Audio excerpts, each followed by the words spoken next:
Okay, हो गया start बेटे? हाँ जी बेटा जी, अस्सलाम वालेकुम। कैसे हो आप लोग? सब ठीक हो? बेटे लेक्चर स्टार्ट करने से पहले हैंड रेज कर दीजिए अगर कोई इशू नहीं है। इन दैट केस आवाज क्लियर है? Okay, it's done. हो गया बेटे स्टार्ट।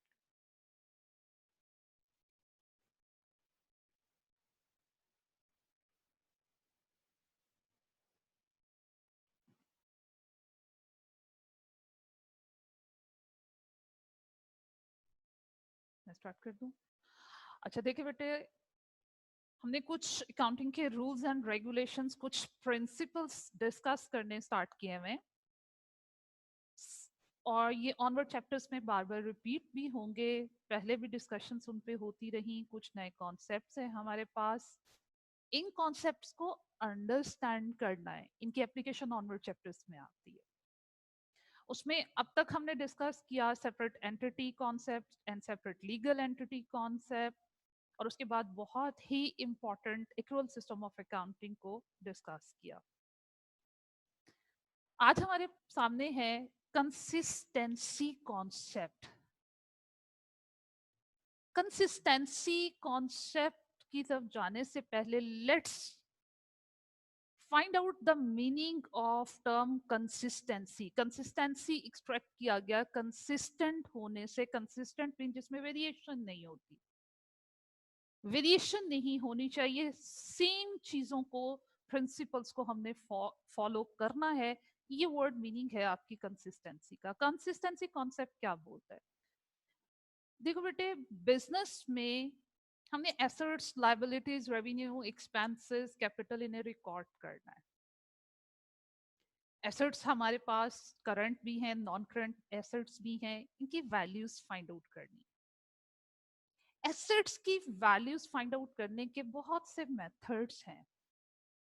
इन्वेंट्री की बात करें, उसकी वैल्यूएशन के डिफरेंट मेथड्स हैं। आपके नॉन करंट एसेट को डेप्रिशिएट करने के डिफरेंट मेथड्स हैं।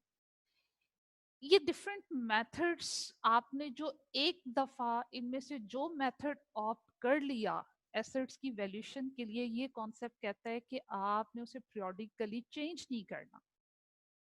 सपोज मैंने इन्वेंट्री की वैल्यूएशन के लिए फाइफो मेथड को फाइनलाइज किया था लास्ट ईयर।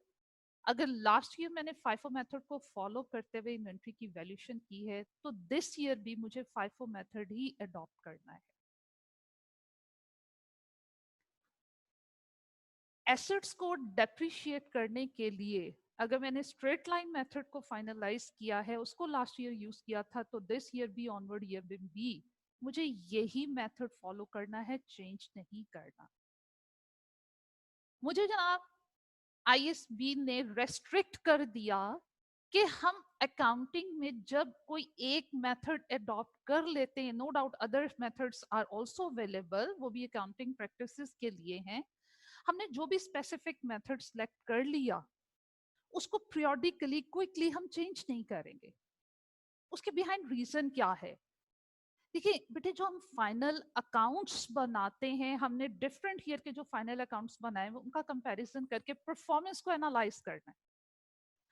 अगर ईयरली बेसिस पे मेरे फॉर्मेट्स चेंज हो रहे हैं, मेरे मेथड्स चेंज हो रहे हैं, मेथड के चेंज हो जाने से रिजल्ट्स डिफरेंट आ रहे हैं, तो कंपैरिजन करना पॉसिबल नहीं रहेगा।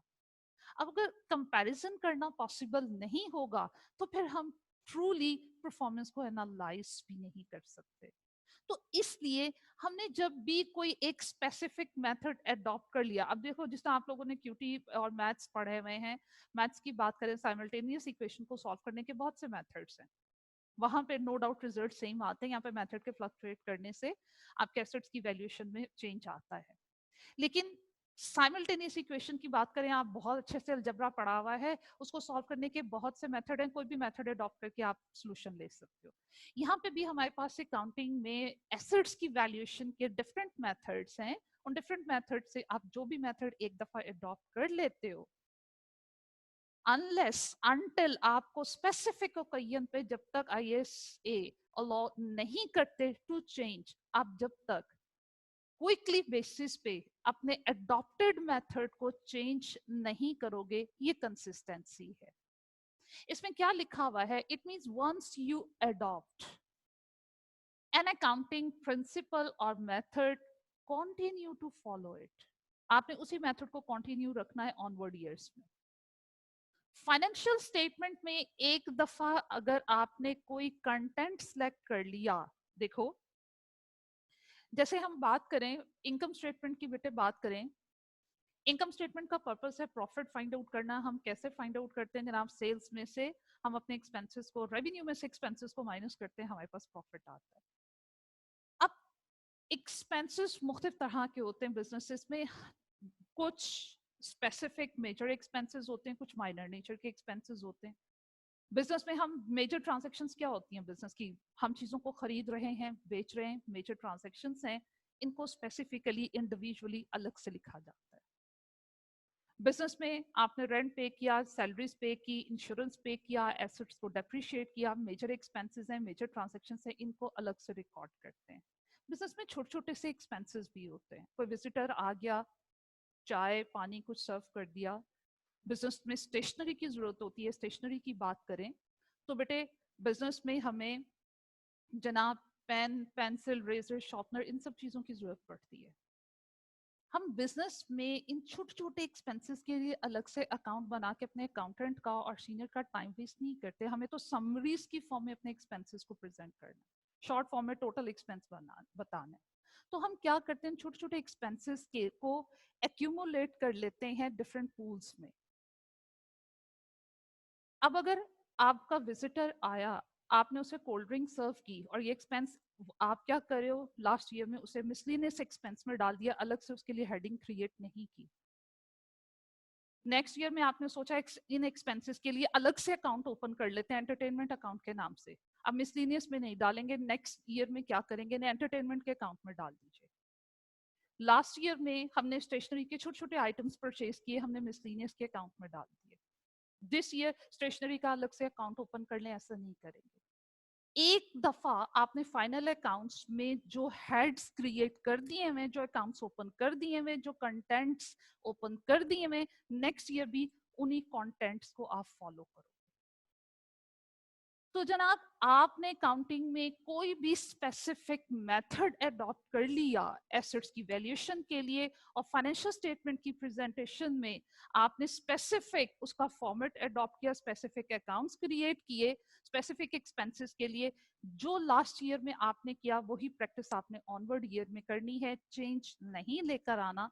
ये हमारा कंसिस्टेंसी कॉन्सेप्ट है। अब वो कहते हैं अगर इसको फॉलो नहीं करेंगे, if the presentation vary from period to period, then क्या होगा, कंपैरिजन पॉसिबल नहीं होगा। तो फाइनेंशियल स्टेटमेंट हम जिन स्टेक होल्डर्स के लिए बिजनेस की इंफॉर्मेशन को प्रेजेंट कर रहे हैं, जो फाइनेंशियल स्टेटमेंट के यूजर्स हैं, वो मिसलीड हो जाएंगे, वो उनको प्रॉपरली अंडरस्टैंड नहीं कर पाएंगे, परफॉर्मेंस एनालिसिस नहीं हो पाएगी। लेकिन अगर कोई वैलिड रीजन हो, समटाइम बिजनेस में हमें मेथड्स को चेंज करना पड़ जाता है, स्टैंडर्ड इसके लिए हमें अलाउ करता है कि इन स्पेसिफिक सिचुएशन में आप अपने अकाउंटिंग पॉलिसीज को चेंज कर सकते हो। अगर आपको चेंज करना पड़ता है, वो क्राइटेरिया मीट करते हो, आप अपने अकाउंटिंग पॉलिसीज को, मेथड्स को चेंज करते हो, देन प्रॉपरली उसकी रीजन आपको बतानी होगी कि मैंने इन अडॉप्टेड मेथड को, लास्ट ईयर में ये मेथड था, दिस ईयर में डिफरेंट मेथड क्यों अडॉप्ट कर रही हूँ, इसको प्रॉपरली डिस्क्लोज करना होगा। ये प्रॉपरली मुझे अपने यूजर्स को बताना होगा, रीजंस बतानी होगी क्योंकि मैंने अपने मेथड को चेंज क्यों किया।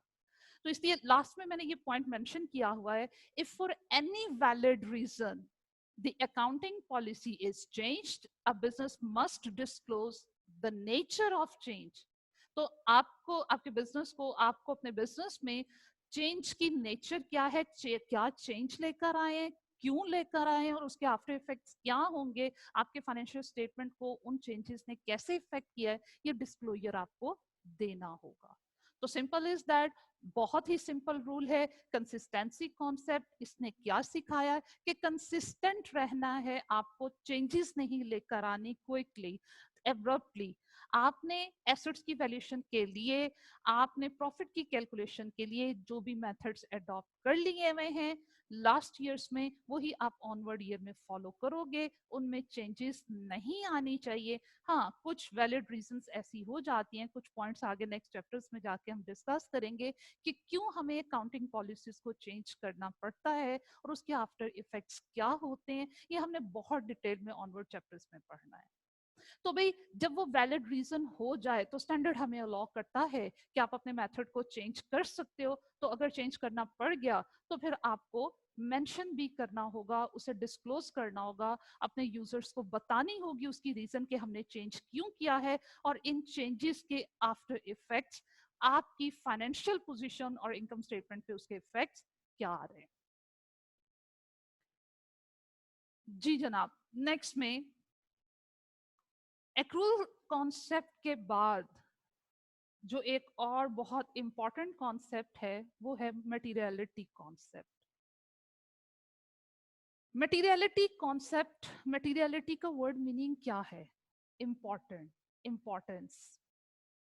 कोई चीज आपके लिए कितनी मैटर करती है, कितनी इंपॉर्टेंट है। जो चीज आपके लिए इंपॉर्टेंट है वो मटेरियल है, जो चीज हमारे लिए इंपॉर्टेंट नहीं है वो इमटेरियल है। हम तो जो इंपॉर्टेंट चीजें होती हैं अपनी कॉमन लाइफ में उनको कंसिडर करते हैं, अकाउंट फॉर करते हैं। जो इंपॉर्टेंट नहीं होती, इमटेरियल नहीं होती, हम अकाउंट फॉर नहीं करते, इग्नोर कर देते हैं। बिजनेस में ऐसा नहीं है। बिजनेस में हमने क्या सीखा कि बिजनेस में जितनी भी मॉनेटरी नेचर की ट्रांजैक्शंस हैं हमें उन्हें रिकॉर्ड करना है। बिजनेस में हम मॉनेटरी नेचर की जितनी भी ट्रांजैक्शंस हैं उन्हें रिकॉर्ड करते हैं, इररिस्पेक्टिव कि वो ट्रांजैक्शन की जो अमाउंट है वो कम है या ज्यादा है। अब देखो बिजनेस की मेजर ट्रांजैक्शंस क्या होती हैं, ज्यादा अमाउंट की ट्रांजैक्शन क्या होती हैं। बिजनेस स्टार्ट किया, सबसे पहले ऑनर ने इन्वेस्टमेंट की, कैपिटल रेज हुआ, एक मेजर ट्रांजैक्शन है, ह्यूज अमाउंट की ट्रांजैक्शन है, मटेरियल ट्रांजैक्शन है। हमने उन पैसों से क्या किया, लैंड एंड बिल्डिंग परचेज की, एक ह्यूज अमाउंट की ट्रांजैक्शन है, आपकी मटेरियल ट्रांजैक्शन है। फिर आपने प्लांट एंड मशीनरी परचेज किया, फर्नीचर, फिक्सचर और अदर करंट एसेट्स आपने परचेज किए, मटेरियल ट्रांजैक्शंस हैं। मॉनेटरी टर्म में मेजर भी किया जा सकता है, इंपॉर्टेंट भी है, ज्यादा अमाउंट की है, मटेरियल ट्रांजैक्शंस हैं। ऐसी मटेरियल ट्रांजैक्शंस जो ज्यादा अमाउंट की होती हैं हम उन्हें क्या करते हैं, अलग अलग उनके लिए हेड्स या अकाउंट्स ओपन करते हैं। ऑनर ने बिजनेस में इन्वेस्टमेंट की, एक मेजर ट्रांजैक्शन है, कैपिटल का अकाउंट रेज हो गया, ये बड़ी इंपॉर्टेंट ट्रांजैक्शन है और मॉनेटरी टर्म में मेजर भी की जा सकती है और अदर ट्रांजैक्शंस के साथ हम उसको मर्ज नहीं कर सकते। ये सेपरेट इंफॉर्मेशन हमें डिस्क्लोज करनी है, कैपिटल का अकाउंट अलग से ओपन कर दिया। बिजनेस में गुड्स परचेज की हैं, परचेजेस हमारा मेजर एक्सपेंस है, मेजर ट्रांजैक्शन है, अलग से अकाउंट ओपन कर दिया। गुड्स सेल की हैं, मेजर सोर्स ऑफ रेवेन्यू है, हैवी रेवेन्यू की अमाउंट हमें हमारे पास रिसीव हो रही है, बेसिक सोर्स ऑफ रेवेन्यू है, अलग से सेल्स का अकाउंट ओपन कर दिया। बिजनेस में हमने एसेट्स को परचेज किए, मेजर एसेट्स परचेज किए, मटेरियल अमाउंट के परचेज किए हैं। देखो बिजनेस में मेरे पास 100 मिलियन आ रहा है, उसमें से जनाब 10 मिलियन की लैंड एंड बिल्डिंग परचेज करें। आपकी 100 मिलियन की इन्वेस्टमेंट मटेरियल इटसेल्फ एक मटेरियल अमाउंट है। आप उसे 10 मिलियन की लैंड एंड बिल्डिंग परचेज करें, उधर एसेट्स परचेज करें, मटेरियल अमाउंट है, इनको अलग से डिस्क्लोज करेंगे, अलग अलग इनके हेड्स क्रिएट करेंगे। अब इसके अलावा कुछ छोटे छोटे एक्सपेंसेस भी हैं बिजनेस के, जैसे अभी मैंने प्रीवियसली बात की कि आपने स्टेशनरी के आइटम परचेज किए, 100 मिलियन की इन्वेस्टमेंट बिजनेस में लेकर आए हैं, ऑफिस का काम करना है, स्टेशनरी की जरूरत है, पेपर परचेज, कॉपीज परचेज की है, नोटबुक्स खरीदी हैं, आपने रेजर परचेज किया है, शार्पनर परचेज किया, पेंसिल्स परचेज की, बॉल पेन परचेज की। इन छोटे छोटे एक्सपेंसेस जो हैं ये हमारे इनकर्ड तो हुए हैं, हमने बिजनेस में रिकॉर्ड तो करने हैं, लेकिन कैसे रिकॉर्ड करें? क्या मुझे रेजर के लिए अलग अकाउंट ओपन करना चाहिए, मुझे शॉर्पनर के लिए अलग अकाउंट ओपन करना चाहिए, अलग अकाउंट इन छोटे छोटे एक्सपेंसेस के लिए अगर मैं अकाउंट ओपन करने जाऊंगी तो मेरा तो क्लरिकल टाइम जो है वो सारे का सारा वेस्ट हो जाएगा और उनकी हेल्प से हम समरीज नहीं बना सकते। और वैसे भी देखो बेटे, हम रेजर शॉर्पनर कितने के खरीदे कितने के नहीं खरीदे, इससे हमारे बिजनेस के जो फाइनेंशियल स्टेटमेंट के यूजर्स हैं, हमारे स्टेक होल्डर्स हैं, उन्हें हमारे बिजनेस से रेलिवेंट जो इंफॉर्मेशन चाहिए, हम उनको कोई कंसर्न नहीं है। हम उनको बता दें कि जी 100 मिलियन की इन्वेस्टमेंट की है, ये मैटर करती है। हम उनको बोलें कि जनाब हमने 10 रुपीज का रेजर परचेज किया, हमने 10 रुपीज का शॉर्पनर परचेज किया, इनको अलग अलग लिखें या इनको कंबाइन करके लिख दें। एक्सपेंस इंकर्ड हुआ है, इससे आपके ऑनर ने जो इन्वेस्टमेंट डिसीजन लेना है, आपके इन्वेस्टर ने जो डिसीजन लेना है कि इस कंपनी में इन्वेस्टमेंट की जाए या नहीं की जाए, उन छोटी छोटी अमाउंट्स का उसके डिसीजन पे कोई इफेक्ट नहीं होगा। तो मटीरियलिटी है क्या? देखो, it is relating to the importance और the significance of a transaction. ये किसी भी ट्रांजेक्शन की इंपॉर्टेंस को शो करते हैं। विच ट्रांजेक्शन टू बी, और जो मटेरियल अमाउंट की ट्रांजेक्शन्स होंगी उन ट्रांजैक्शंस को हम अलग से रिकॉर्ड करते हैं, अलग से इन्वेस्टिगेट भी करते हैं। लेकिन जो इमटेरियल अमाउंट के एक्सपेंसेस होते हैं, ट्रांजैक्शंस होती हैं, हम उनको अलग से हाईलाइट नहीं करते। हम मिसलिनियस के हेड में या अलग से जिस तरह स्टेशनरी का हेड क्रिएट करके हम स्टेशनरी के सारे एक्सपेंसेस उसमें अकाउंट फॉर करते हैं, क्योंकि वो इमटेरियल नेचर की ट्रांजैक्शन। अब कौन सी इंफॉर्मेशन आपके लिए मटेरियल है, कौन सी ट्रांजैक्शन आपके लिए मटेरियल है और कौन सी ट्रांजैक्शन आपके लिए मटेरियल नहीं है, ये तो बिजनेस के स्केल पे डिपेंड करता है। अब देखो, सपोज एक स्मॉल बिजनेसमैन की बात करें, उसने अपना कारोबार ही स्टार्ट किया जनाब 1 मिलियन से, 10 लाख से स्टार्ट किया, और उसे अगर बिजनेस में लॉस हो गया 50,000 का, उसके लिए बहुत मैटर करता है। उसे प्रॉपरली इन्वेस्टिगेट करेगा, उसके अगेंस्ट में कंट्रोल एक्शंस लेगा, अपने लॉस को प्रोमिनेंटली हाईलाइट करेगा अपनी बुक्स में। लेकिन अगर एक बहुत बड़ी कंपनी की बात करें जिसकी इन्वेस्टमेंट बिलियंस में है, उसके लिए 5,000 50,000 की अमाउंट मैटर नहीं करती। उसके लिए अगर ये लॉस होता है वो नॉर्मल लॉस। तो कौन सी ट्रांजैक्शन, कितनी अमाउंट आपके लिए मटेरियल है और कितनी अमाउंट आपके लिए मटेरियल नहीं है, ये जनाब आपके बिजनेस के स्केल पे भी डिपेंड करता है। Information is material if the omission of information influence the decision of stakeholder. अब इसका क्या मीनिंग है? स्मॉल बिजनेसमैन की बात की है कि बेटे उसकी इन्वेस्टमेंट कम है, 50,000 का लॉस हो गया, हमने बुक्स ऑफ अकाउंट्स में नहीं लिखा, ऑनर को नहीं बताया, तो जनाब ऑनर को हमने प्रॉफिट डिक्लेयर कर दिया हुआ है, उसके डिसीजंस कुछ और होंगे, बिजनेस की परफॉर्मेंस के बारे में राय कुछ और होगी। 50,000 का लॉस डिस्क्लोज करते हैं तो उसकी ओपिनियन हमारे बिजनेस के बारे में चेंज हो जाएगी। आपका इन्वेस्टर आपके बिजनेस में इन्वेस्टमेंट करता है प्रॉफिट की अमाउंट की बेस पे। अब अगर मेरे बिजनेस का प्रॉफिट मैंने डिक्लेयर किया, तमाम मटेरियल ट्रांजैक्शंस को रिकॉर्ड किया, और जनाब उसमें मेरा प्रॉफिट शो रहा है 100,000 का, मैंने सोचा हुआ कि मैंने ऐसे बिजनेस में इन्वेस्टमेंट करनी जो एटलीस्ट मुझे इतना प्रॉफिट दे। और एक बिजनेस बी है जनाब, उसमें क्या है, उन्होंने अपने मटेरियल ट्रांजैक्शंस को इग्नोर किया, अकाउंट फॉर नहीं किया, वो चीज़ों को इंफॉर्मेशन को डिस्क्लोज नहीं किया, उन्होंने प्रॉफिट अनाउंस किया 1,20,000 का। अब उसे होगा क्या? जब इन्वेस्टिगेट किया तो मालूम हुआ कि जो बिजनेस बी है उसका जो 1,20,000 का प्रॉफिट है वो राइट नहीं है। उनके पास 70,000 का जो लॉस था उन्होंने डिस्क्लोज नहीं किया, तो एक्चुअल में उनका प्रॉफिट 1,20,000 नहीं है बल्कि 50,000 है, जबकि कंपनी ए का प्रॉफिट 1,00,000 है। अब अगर उस मटेरियल ट्रांजैक्शन को रिकॉर्ड करेंगे, अगर वो नहीं रिकॉर्ड करते, शो नहीं करते, मैं इन्वेस्टमेंट कंपनी ए में करती। लेकिन अगर वो 50,000 की एंट्री को भी हम 70,000 की एंट्री को भी अकाउंट फॉर करते हैं, तो एक्चुअल में क्या है, एक्चुअल में कंपनी बी का प्रॉफिट 1,20,000 नहीं है, बल्कि कितना है, 70,000 लॉस के बाद वो कितना है, 50,000 है। तो क्या है, मटेरियल ट्रांजेक्शन आने से, उनको काउंट फॉर करने से, लॉस को काउंट फॉर करने से एक्चुअल रिजल्ट मेरे सामने आएंगे। जब एक्चुअल रिजल्ट सामने आएंगे मेरा डिसीजन चेंज हो जाएगा। इसलिए मटीरियलिटी कॉन्सेप्ट कहता है कि जनाब मटेरियल नेचर की जितनी भी ट्रांजैक्शंस हैं, आपने उन्हें बुक्स ऑफ अकाउंट्स में प्रॉपर्ली हाईलाइट करना है, रिकॉर्ड करना है। अगर उसको रिकॉर्ड नहीं करेंगे तो आपके जितने भी स्टेक होल्डर्स हैं उन्हें हमारे बिजनेस से रेलिवेंट जो इंफॉर्मेशन चाहिए वो बिजनेस की ट्रू परफॉर्मेंस को शो नहीं करेगी, तो आपके एंड यूजर्स के डिसीजन चेंज हो सकते हैं। सो मटेरियल ट्रांजैक्शंस कौन सी ट्रांजैक्शंस हैं? जो बिजनेस के डिसीजंस के लिए इंपॉर्टेंट ट्रांजैक्शंस हैं। अब मटेरियलिटी के लिए कोई हमारे पास हार्ड एंड फास्ट रूल नहीं है, कोई एब्सोल्यूट मेजर नहीं है हम बता सकें कि ये अमाउंट आपके लिए मटेरियल है या ये अमाउंट आपके लिए मटेरियल नहीं है। डिसीजन किस चीज पे बेस करता है? आपकी कॉमन सेंस पे और आपकी जजमेंट पे बेस कर रहा है, या बिजनेस के स्केल पे बेस करता है? अब देखो यहाँ पे एक एग्जांपल कोट की हुई है। For example, a large company having profit of the last year worth 100 million. If in any transaction occurred a loss of rupees 10,000, that loss would be immaterial. But for a small businessman, this matter a lot. एक बड़े businessman जिसकी investment ही 100 million में है, उसके लिए 10,000 का loss matter नहीं करता, उसके लिए मटेरियल अमाउंट है, इमटेरियल।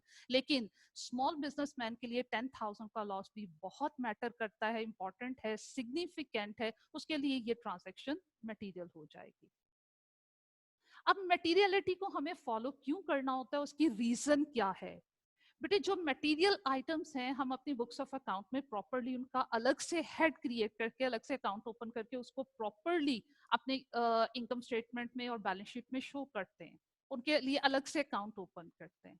लेकिन जो इमटेरियल ट्रांजैक्शंस होती हैं, हम उन्हें मिसलीनियस के हेड में एग्रीगेट कर देते हैं, एक्यूमुलेट कर देते हैं। अब देखिए एक एग्जांपल फर्दर डिस्कस करते हैं। जनाब एक बिजनेस है, उसके नॉन करंट एसेट्स हैं सपोज 10 मिलियन के, और प्रॉफिट है उसका 100,000 का। फिर से सुनिए, हम यहाँ सपोज करें कि एक बिजनेस है, उसके नॉन करंट एसेट्स हैं 10 मिलियन के और प्रॉफिट है 100,000 का।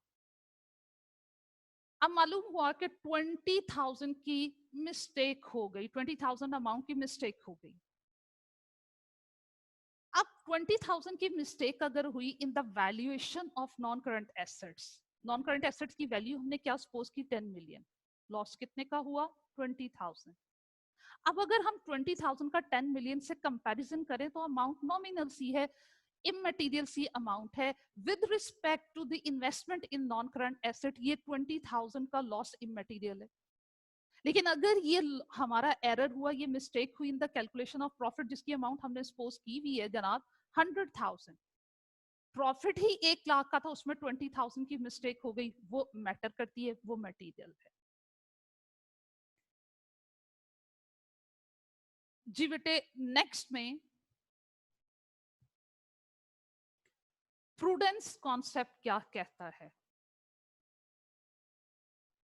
प्रूडेंस कॉन्सेप्ट हमें बेटे ये सिखाता है कि आपने फाइनेंशियल स्टेटमेंट बनाते वक्त जहन में क्या बात रखनी है, आपने ट्रू परफॉर्मेंस शो करनी है अपने बिजनेस की। मेरे बिजनेस के जो एक्चुअल रिजल्ट्स हैं, वो ही मेरी फाइनेंशियल स्टेटमेंट में शो होने चाहिए। अगर 1 लाख का प्रॉफिट है तो 1 लाख का ही मुझे लिखकर बताना है। अगर मेरे पास मैंने टू एक्चुअल में 200,000 का मेरे बिजनेस ने प्रॉफिट अर्न किया, तो मुझे 200,000 का ही प्रॉफिट प्रेजेंट करना है। मुझे अपने बिजनेस की एक्चुअल में परफॉर्मेंस कुछ और हो, प्रेजेंट मैंने अपने आप को बहुत अच्छा नहीं करना कि भाई मैं ये बोलूं कि जनाब एक्चुअल में तो 1 लाख का प्रॉफिट हुआ और मैं बोल रही हूँ कि जनाब मेरे बिजनेस में इस वक्त सुपर प्रॉफिट्स हुए हैं, 2 लाख का प्रॉफिट हो गया, 5 लाख का प्रॉफिट हो गया, 6 लाख का प्रॉफिट हो गया। एक्चुअल में तो मेरी प्रॉफिटेबिलिटी ओवर द ईयर्स चल रही है, 1-1 लाख हर साल का मुझे प्रॉफिट आ रहा है। ओवर एस्टिमेट करके बता रही हूँ। क्यों बता रही हूँ? मेरे माइंड में रीजन क्या है? मैं इन्वेस्टर्स को अट्रैक्ट करना चाह रही हूँ। जितने ज्यादा इन्वेस्टर्स आएंगे, इन्वेस्टमेंट होगी, मेरे बिजनेस में ज्यादा पैसा आएगा, मेरे बिजनेस का स्केल बढ़ेगा, मैं उससे सुपर प्रॉफिट अर्न करूंगी, मार्केट में मेरे शेयर्स की वैल्यू बढ़ जाएगी, मेरी अच्छी गुडविल रेपुटेशन क्रिएट होगी। लेकिन ये मैं रॉन्ग कर रही हूँ।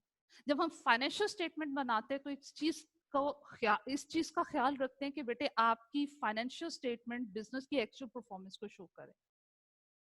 आपने ओवर एस्टिमेट नहीं लगाना अपनी परफॉर्मेंस को, ओवर एस्टिमेट करके नहीं बताना।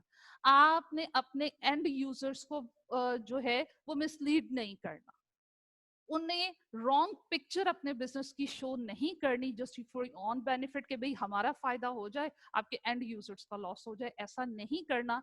इस चीज को रेस्ट्रिक्ट करने के लिए ये कॉन्सेप्ट इंट्रोड्यूस करवाया गया, जिस कॉन्सेप्ट का नाम है prudence concept.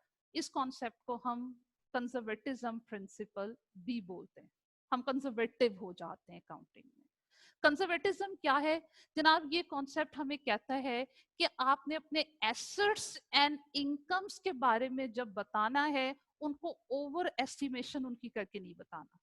Assets and incomes should not be overstated, while expenses and liabilities should not be understated.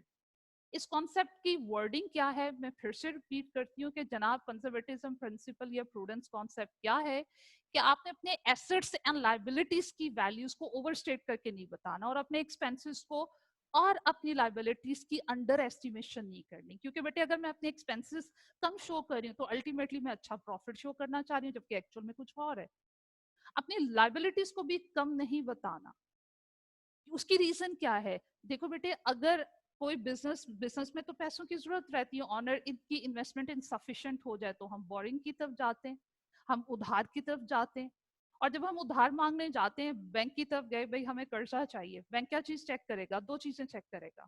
पहली चीज चेक करेगा, क्या मेरे पास इतने रिसोर्सेज हैं, मेरी क्रेडिट वर्दीनेस क्या है, मेरे पास इतने फाइनेंशियल रिसोर्सेज हैं कि जनाब जब डेट को रीपे करने का टाइम आएगा तो मेच्योरिटी पे क्या मैं अपने डेट रीपे कर पाऊंगी. दूसरी चीज, इन्होंने ऑलरेडी कितना कर्जा लिया हुआ. अगर मेरा बिजनेस पहले ही लोन पे चल रहा है तो इसका मतलब मेरा बिजनेस रिस्की है. अगर मैंने पहला कर्जा लिया हुआ है 1 लाख का, उसके ऊपर मजीद कर्जा लेती चली जा रही हूँ, तो मेरे बिजनेस के कंट्रोल्स जो हैं वो मेरे लेंडर्स के पास चलते जा रहे हैं. और दूसरा, इस चीज का डेंजर अराइज हो जाएगा, रिस्क बढ़ जाएगा कि मैं कर्जा लेती चली जा रही हूँ, रीपे कहाँ से करना है. और जब रीपेमेंट का टाइम आएगा तो डेफिनेटली क्या होगा, मैंने जहां से पहले बोरिंग की हुई है, जिनसे पहले कर्जा लिया हुआ, उनको मैंने पहले रीपे करना है. तो नया कर्जा देने वाले सोचेंगे कि जनाब आज हम इनको अमाउंट दे रहे हैं, उधार दे रहे हैं, इन्होंने जब रीपेमेंट का टाइम आएगा तो जिनसे पहले अमाउंट बोरो की हुई है उनको पहले रिटर्न करेंगे, हमें बाद में रिटर्न करेंगे. तो उनको पे कर लेने के बाद क्या बिजनेस में कुछ बचेगा? तो यूजली लेंडर ऐसे बिजनेसेस को कम अमाउंट देते हैं जिन्होंने ऑलरेडी बहुत ज्यादा डेट लिया हुआ होता है. तो इसलिए हमने एक्सपेंसेस को और लाइबिलिटीज को अंडरस्टेट नहीं करना और एसेट्स एंड इनकम्स की वैल्यूज बताते हुए ओवर एस्टिमेशन की तरफ नहीं जाना. इससे होगा क्या, जो एक्चुअल में परफॉर्मेंस है वही अपने फाइनल अकाउंट्स में लेकर आएंगे. तो क्या है, this would ensure that final accounts present the realistic and fair picture of the company performance. अच्छा, अब ये कॉन्सेप्ट एक चीज में और हमारी हेल्प करता है, वो क्या है? ये कॉन्सेप्ट हेल्प करता है to decide the time for revenue and expenses recognition in the final accounts. इसका मीनिंग क्या है? हम अपने रेवेन्यूज और एक्सपेंसेस को किस टाइम पीरियड में रिकॉर्ड करें, कौन से रेवेन्यूज को बुक करें, कौन से एक्सपेंसेस को बुक करें. इसमें हमारी हेल्प प्रूडेंस, उसमें आपके एक्रूअल सिस्टम ऑफ अकाउंटिंग ने भी हमारी हेल्प की थी. एक्रूअल सिस्टम ऑफ अकाउंटिंग क्या बोलता है कि जनाब रेवेन्यूज को तब रिकॉर्ड करें जब आपने अर्न कर लिया, और एक्सपेंसेस को कब रिकॉर्ड करें, जब इंकर्ड हो गए. अब रेवेन्यूज कब अर्न करते हैं, एक्सपेंसेस कब इंकर्ड होते हैं, ये हम ऑलरेडी डिस्कस कर चुके. अच्छा, अब अगली बात, बिजनेस में मोस्टली क्रेडिट बेस्ड ट्रांजेक्शन होती है. चीजें बेची जाती हैं, खरीदी जाती हैं, कैश बेस्ड भी और क्रेडिट बेस्ड भी. जब बेटे उधार में लेन देन होता है तो इस चीज का डेंजर अराइज हो जाता है कि जनाब आपको बिजनेस में लॉस भी हो सकता है. आपने किसी कस्टमर को उधार चीज बेची है, 1 लाख की चीजें बेची हुई हैं, तो पॉसिबल है कि 1 लाख में से ज्यादा अमाउंट रिकवर हो जाए, कुछ आपको रिकवर ना हो, आपके बैड डेट्स हो जाए. बिजनेस में अंडरस्टूड बात होती है, जब भी उधार पे लेन देन होता है 100% जो आपका रेवेन्यू है वो कैश में रिकवर नहीं होता. क्या करें? चीज बेची है, आपको लॉसेस हो सकते हैं. तो ये कॉन्सेप्ट कंजर्वेटिज्म प्रिंसिपल को फॉलो करते हुए कहता है कि आपने रेवेन्यूज को कब रिकॉर्ड करना है, जब आपके वो रेवेन्यूज कंफर्म हो गए. रेवेन्यूज कंफर्म कब होते हैं, जब हमने उनको अर्न कर लिया, अपनी सर्विसेज दे दी, अब हमने पैसे लेने हैं. अंडरस्टूड बात है कि पैसे ले लिए या ले लेंगे, पैसे हमें मिल जाएंगे. जब रेवेन्यूज आपके कंफर्म होते हैं, इनकम्स आपकी कंफर्म होती है, हम उनको तब रिकॉर्ड करते हैं. What about expenses and losses? Business में कुछ लॉसेस हम पहले से एक्सपेक्ट कर रहे होते हैं कि लॉसेस होंगे, एक्सपेंसेस इंकर्ड होंगे। जो एक्सपेंसेस एक्चुअल में इंकर्ड हो चुके उनको तो हमने रिकॉर्ड करना ही करना है। हम अपने इस कॉन्सेप्ट के अकॉर्डिंगली जो एक्सपेक्टेड लॉसेस होते हैं उन्हें भी रिकॉर्ड करते हैं। कौन से एक्सपेक्टेड लॉसेस हैं? मैं फिर से क्रेडिट ट्रांजैक्शंस की बात करूंगी। हम उधार बेच रहे हैं, बहुत सारे कस्टमर को चीजें बेची हुई हैं, बड़ी दफा बिजनेस में पैसे डूब जाते हैं। तमाम लोग इंटेंशनली भी और सम टाइम इन इंटेंशनली, किसी कस्टमर ने हमसे चीजें खरीदी हैं, बड़े अच्छे हमारे कस्टमर थे, पहले भी उधार खरीदते हैं, पैसे दे जाते हैं, उन्हें बिजनेस में कोई लॉस हो गया, उनकी डेथ हो गई, रिकवरी नहीं आ सकती है, उनका बिजनेस किसी और रीजन की वजह से वाइंड अप हो गया, पैसे नहीं आ सकते, ऐसा होता है। ये हमें पहले से मालूम होता है कि भाई चीज बेची है, 100% हमें रिकवरी नहीं आएगी, ये लॉस हो सकता है। तो प्रूडेंस कॉन्सेप्ट में हम क्या करते हैं, इस लॉस को बुक करेंगे व्हेन, कब रिकॉर्ड करें, टाइम, किस टाइम में रिकॉर्ड करें? जिस टाइम में आपने रेवेन्यू अर्न कर लिया और उस रेवेन्यू को अर्न करने के लिए जो आपके एक्सपेंसेस हैं वो इंकर्ड हुए और उनके एंगेज में आप लॉस एक्सपेक्ट कर रहे, उनको पहले से बुक कर। और उसके लिए हम करते क्या है, एक्सपेक्टेड लॉसेस को रिकॉर्ड करने के लिए हम प्रोविजन क्रिएट करते हैं, जिस तरह यहाँ मैंने एग्जाम्पलीफाई किया हुआ है, provision for doubtful debts. Business के डेट्स जो कस्टमर की तरफ ड्यू है, उधार चीज बेची, अब उनसे पैसे लेने हैं, कस्टमर की तरफ आपका डेट ड्यू हो गया, इनमें से कुछ कंफर्म बैड डेट्स हो जाते हैं, पैसे नहीं मिलेंगे, ईयर में कंफर्म हो गया, उस ईयर में रिकॉर्ड कर लिया।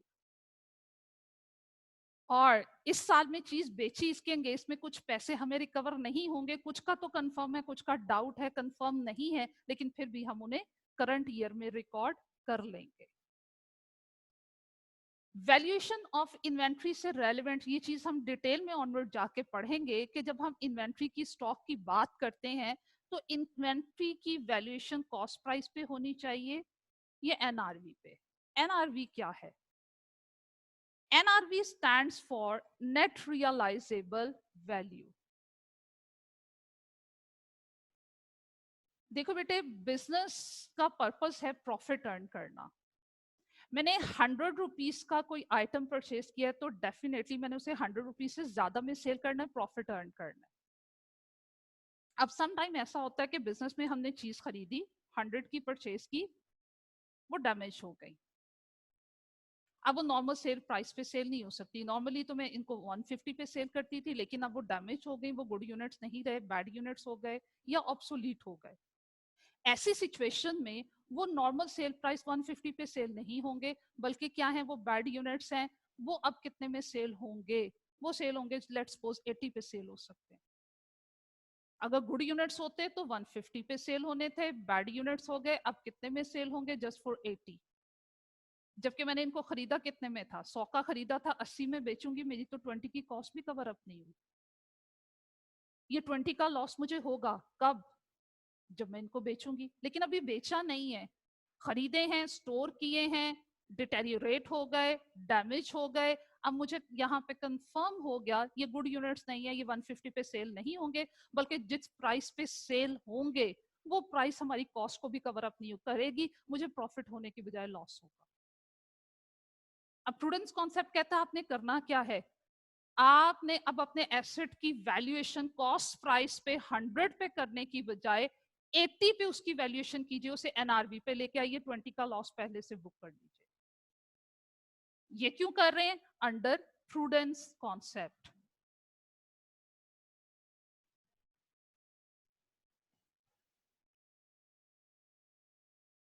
अच्छा बेटे, यहां तक पहले आप लोगों के क्वेश्चंस ले लेते हैं, फिर आगे मूव करते हैं। हसन देखिएगा।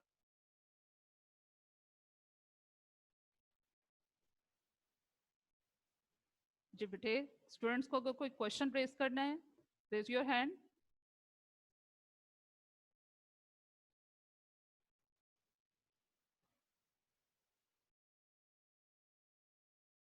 जी हाफिज हामिद बेटा। अस्सलाम वालेकुम मैम। वालेकुम अस्सलाम। जी हामिद। मैम हमने जो कल टॉपिक पढ़ा था उसमें मैम एक आ रहा है कि it's basically matching of specific year revenue with specific year expense to calculate true profit of the year.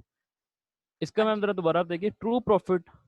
True profit में जो उस ईयर का एक्चुअल में प्रॉफिट अर्न किया है, हमें वो कैलकुलेट करना है। एक्चुअल प्रॉफिट हम किस तरह कैलकुलेट कर सकते हैं?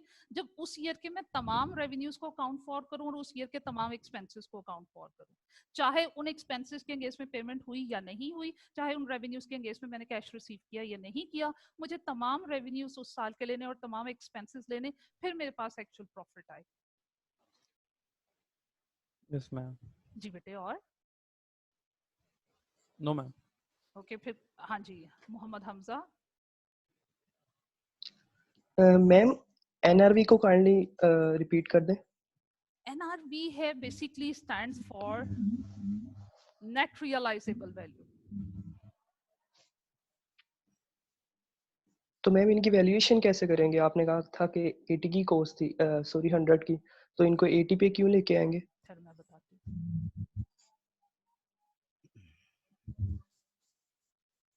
Net realisable value, net realisable value क्या है कि जब मैं ये बेसिकली हम कैलकुलेट करते हैं, बट इन्वेंट्री के चैप्टर में इसे डिटेल में करेंगे।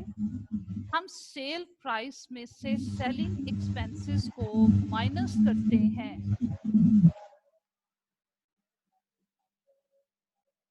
तो एनआरवी आती है। एनआरवी क्या है कि देखो, एक चीज है, मैंने अगर 100 रुपीज में सेल की और उसको बेचने पे मेरे 10 रुपीज के एक्सपेंसेस आ गए, मुझे क्या बचा? चीज को बेचने से मुझे 90 बचेगा, तो वो जो 90 बचेगा वो मेरी नेट रियलाइजेबल वैल्यू है।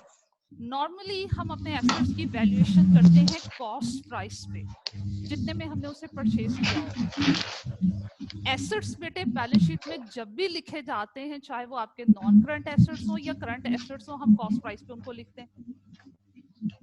किस प्राइस पे? जिस प्राइस पे हमने उन्हें खरीदा हुआ होता है। अब वो जो गुड यूनिट्स होते हैं बेटे, वो अंडरस्टूड बात है कि हमने कॉस्ट प्राइसेस ज्यादा में उनको सेल करना और प्रॉफिट अर्न करना है। लेकिन जो यूनिट्स डैमेज हो जाते हैं, फिर हम उस वक्त जब वो डैमेज होते हैं उसकी कैलकुलेशन करके देखते हैं क्या हमें इस पे प्रॉफिट होगा या लॉस होगा। प्रॉफिट कब होगा? जब खरीदा कम में बेचा ज्यादा में। ओके जी, प्रॉफिट होगा। तो जब होगा तब लिखेंगे।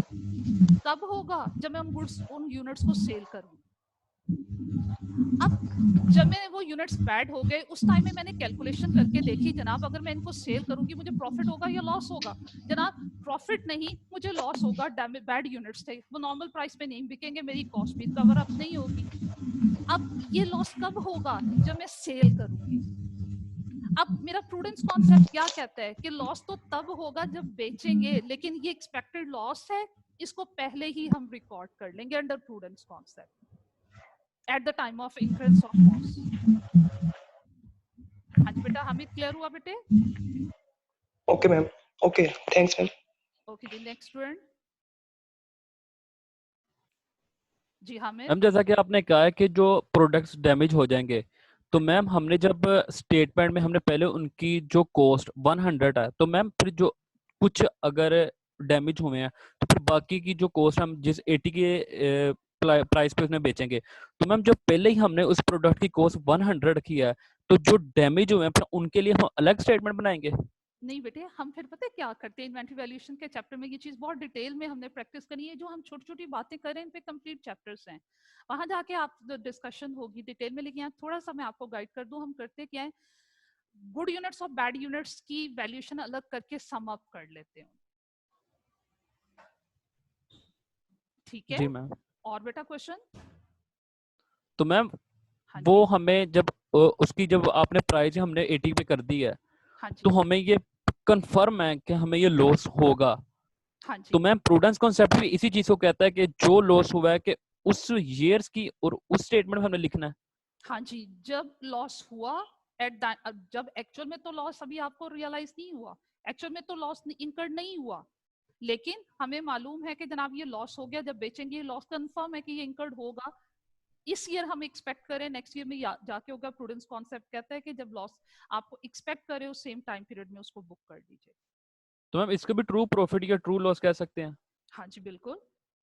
हमें अपने बिजनेस की थैंक यू। परफॉर्मेंस को ओवर एस्टिमेट करके नहीं बताना, शोखी नहीं मारनी। Yes ma'am. सिंपल लैंग्वेज में बात करें तो जी। और yes ma'am, thank you ma'am. बेटा हाँ जी, नेक्स्ट क्वेश्चन।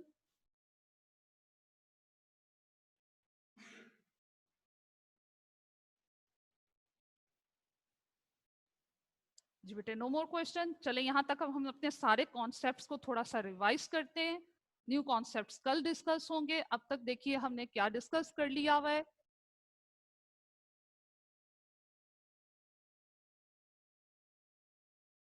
हाँ जी, सबसे पहले तो हम बात करते हैं बेसिकली कॉन्सेप्ट्स हैं क्या।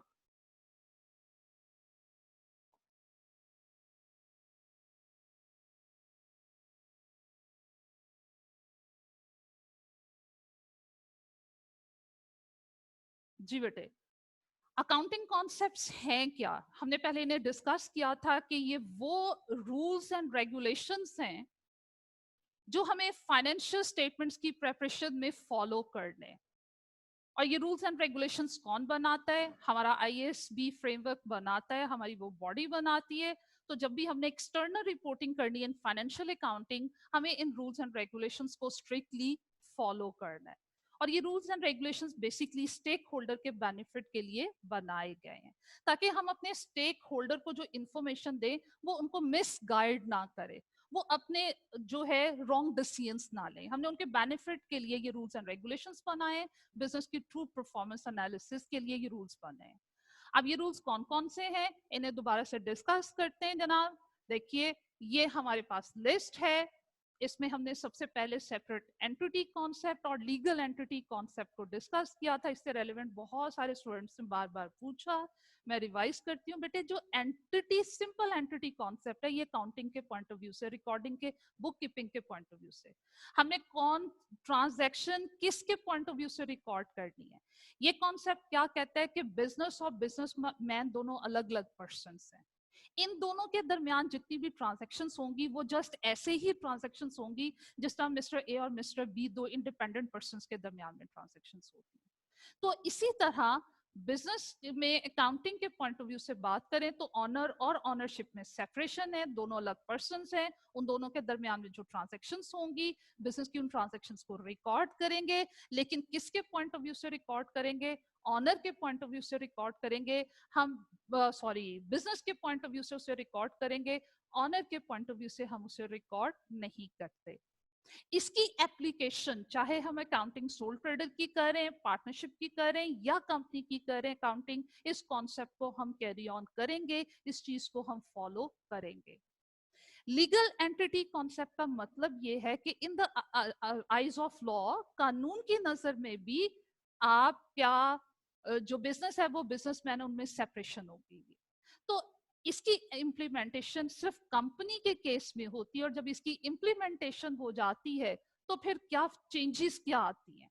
चेंजेस क्या आती हैं कि बेटे जब भी बिजनेस में आप एसेट्स को परचेज करोगे, कर्जा लोगे, वो कंपनी के नेम से लिया जाएगा, ऑनर की ऑब्लिगेशंस नहीं होंगी। वो एसेट्स बिजनेस के होंगे, ऑनर्स के नहीं होंगे। बिजनेस के लाइबिलिटीज के लिए शेयर होल्डर्स रिस्पॉन्सिबल नहीं होंगे, कंपनी खुद रिस्पॉन्सिबल होगी। फिर उसका फर्दर इफेक्ट किस चीज पे आता है, फर्दर इफेक्ट उसका टैक्सेशन पे आता है। टैक्स कौन पे करेगा, कंपनी अपने प्रॉफिट पे इटसेल्फ टैक्स पे करेगी। बिजनेस में कोई लॉस हो जाता है, कौन रिस्पॉन्सिबल होगा, बिजनेस खुद रिस्पॉन्सिबल होगा। कौन सा बिजनेस, कंपनी का बिजनेस। कंपनी के बिजनेस में जितने भी लॉसेस हैं कंपनी इटसेल्फ रिस्पॉन्सिबल होगी, ऑनर रिस्पॉन्सिबल नहीं होंगे। तो सेपरेट लीगल एंटिटी कॉन्सेप्ट की एप्लीकेशन सिर्फ कंपनी के केस में होती है बेटे, सोल ट्रेडरशिप और पार्टनरशिप के केस में नहीं होती। एक्रूअल बेसिस ऑफ अकाउंटिंग को हम मैचिंग कॉन्सेप्ट भी बोलते हैं। ये कॉन्सेप्ट क्या हमें सिखाता है कि जनाब हमने कौन कौन से रेवेन्यूज को और कौन कौन से एक्सपेंसेस को रिकॉर्ड करना है, and when to record revenues and expenses. तो इस कॉन्सेप्ट में बेटे हमने क्या सीखा था, हमने ये सीखा था कि रेवेन्यूज जब आप अर्न कर लेते हो किसी को बेनिफिट दे देते हो, either in the form of goods और either in the form of services. जब आप किसी को चीज बेच देते हो, सर्विसेज रेंडर कर देते हो, उसके अगेंस्ट में पैसे आए या नहीं आए, you have to record those revenues. और एक्सपेंसेस में क्या है कि जनाब आपने उन एक्सपेंसेस के अगेंस्ट पैसे दिए या नहीं दिए, लेकिन एक्सपेंसेस इंकर्ड हो गए।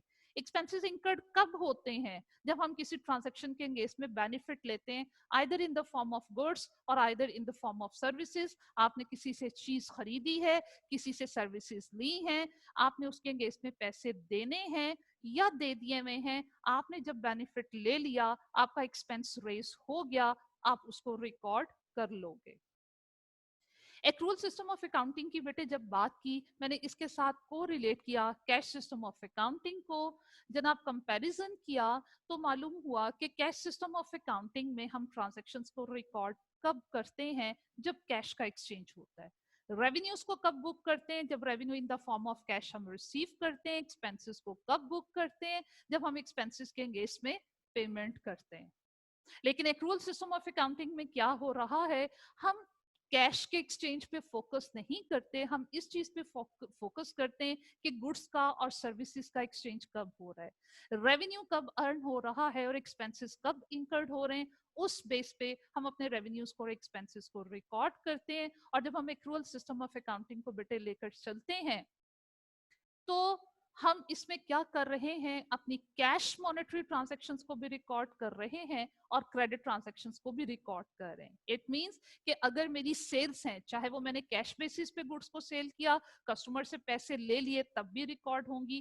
क्रेडिट सेल्स है, मैंने चीज बेच दी, पैसे नहीं लिए, उधार बेचा है, तब भी ट्रांजैक्शन रिकॉर्ड होगी।